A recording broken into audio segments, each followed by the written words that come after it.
Judges chapter 8, King James Version.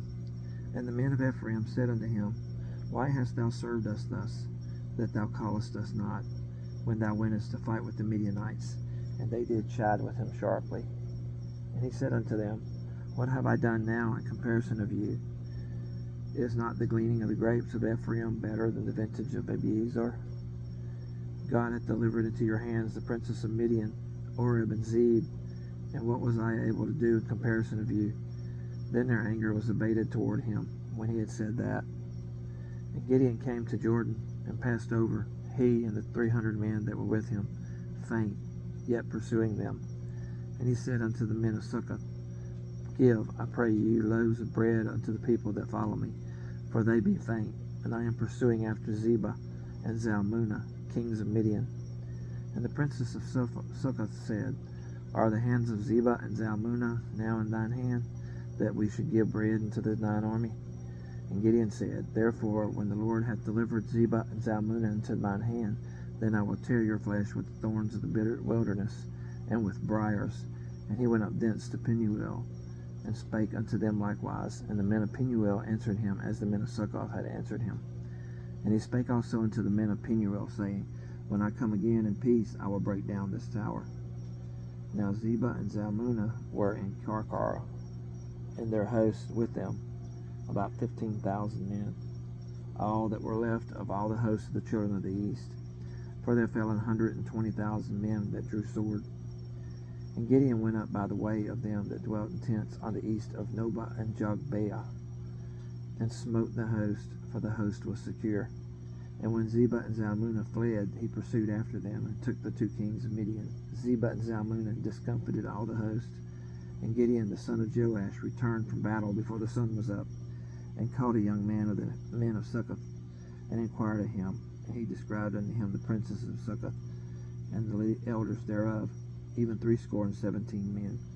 And he came unto the men of Succoth, and said, Behold, Zebah and Zalmunna, with whom ye did upbraid me, saying, Are the hands of Zebah and Zalmunna now in thine hand, that we should give bread unto thy men that are weary? And he took the elders of the city, and thorns of the wilderness, and briars, and with them he taught the men of Succoth. And he beat down the tower of Penuel, and slew the men of the city. Then said he unto Zebah and Zalmunna, What manner of men are they whom ye slew at Tabor? And they answered, As thou art, so were they. Each one resembled the children of a king.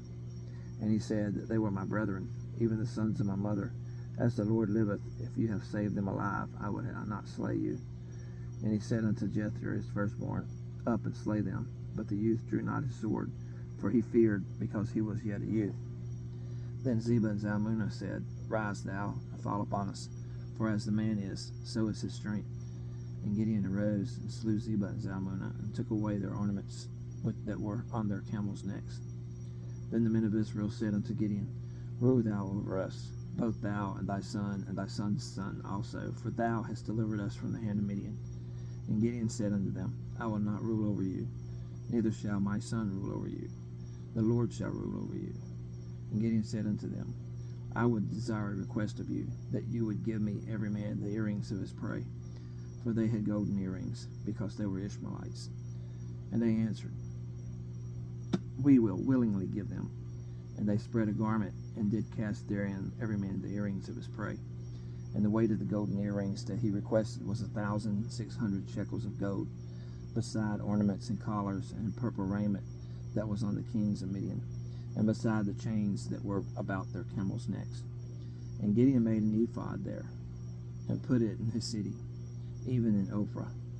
And all Israel went thither a-whoring after it, which thing became a snare unto Gideon, and to his house. Thus was Midian subdued before the children of Israel, so that they lifted up their heads no more. And the country was in quietness 40 years in the days of Gideon.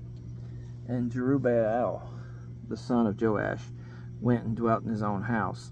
And Gideon had 70 sons of his body begotten, for he had many wives. And his concubine that was in Shechem, she also bare him a son, whose name he called Abimelech. And Gideon, the son of Joash, died in a good old age, and was buried in the sepulchre of Joash his father, in Ophrah of the Abiezrites.